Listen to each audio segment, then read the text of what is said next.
ನಮಸ್ಕಾರ. ಕೃಷ್ಣೋಕ್ತಿ.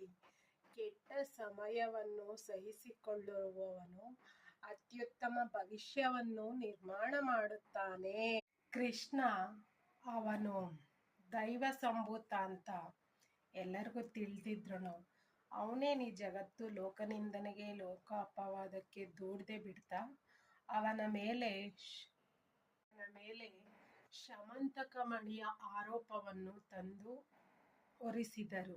ಶಮಂತಕ ಮಣಿಯನ್ನು ಇವನೇ ಅಪಹರಿಸಿದ್ದಾನೆಂದು ಅವನನ್ನು ಹೀಯಾಳಿಸಿದರು. ತನ್ನನ್ನ ತಾನು ನಿರಪರಾಧಿ ಅಂತ ಪರಿಗಣಿಸ್ಕೊಳ್ಳೋಕೆ ಕೃಷ್ಣ ಏನ್ ಮಾಡಿದ್ರು, ಜಾಂಬವಂತನಂತಹ ಮಹಾ ಹಸುರನೊಂದಿಗೆ ಹೋರಾಡಿ ಶಮಂತಕ ಮಣಿಯನ್ನು ತಂದು ತನ್ನನ್ನು ತಾನು ನಿರಪರಾಧಿ ಎಂದು ಲೋಕಕ್ಕೆ ಪರಿಚಯಿಸಿದರು, ನಿರೂಪಿಸಿದರು. ಲೋಕ ನಿಂದೆ ಯಾರನ್ನೂ ಬಿಟ್ಟಿಲ್ಲ.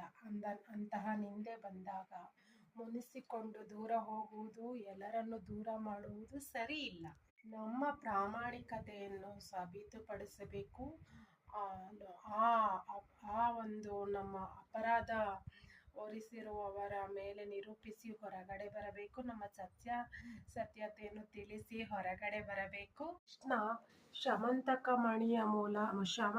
ಮಣಿಯ ಕಥೆಯ ಮೂಲಕ ನಾಯಕತ್ವವನ್ನು ನಾವು ಹೇಗೆ ಪರಿಪಾಲಿಸಬೇಕು, ನಾಯಕತ್ವದಿಂದ ನಾವು ನಮ್ಮಲ್ಲಿರುವ ದೋಷಗಳಿಂದ ಹೇಗೆ ಮುಕ್ತರಾಗಬೇಕು ಎಂಬುದನ್ನು ಈ ಕಥೆಯ ಮೂಲಕ ಸವಿಸ್ತಾರವಾಗಿ ಹೇಳಿದ್ದಾರೆ. ಈ ಶಮಂತಕ ಮಣಿಯು ಲೋಕಕ್ಕೆ ಒಂದು ಮನುಕುಲಕ್ಕೆ ಒಂದು ಹೇಗೆ ಬದುಕಬೇಕೆಂಬ ಮಾರ್ಗದರ್ಶನವನ್ನು ನೀಡಿದೆ. ದೋಷಿಗಳಾದಾಗ ನಿರ್ದೋಷಿ ಹೇಗೆ ಆಗುವುದು ಎಂಬ ಕಥೆಯ ತಾತ್ಪರ್ಯವೂ ಇದರಲ್ಲಿ ಅಡಗಿದೆ. ಧನ್ಯವಾದಗಳು.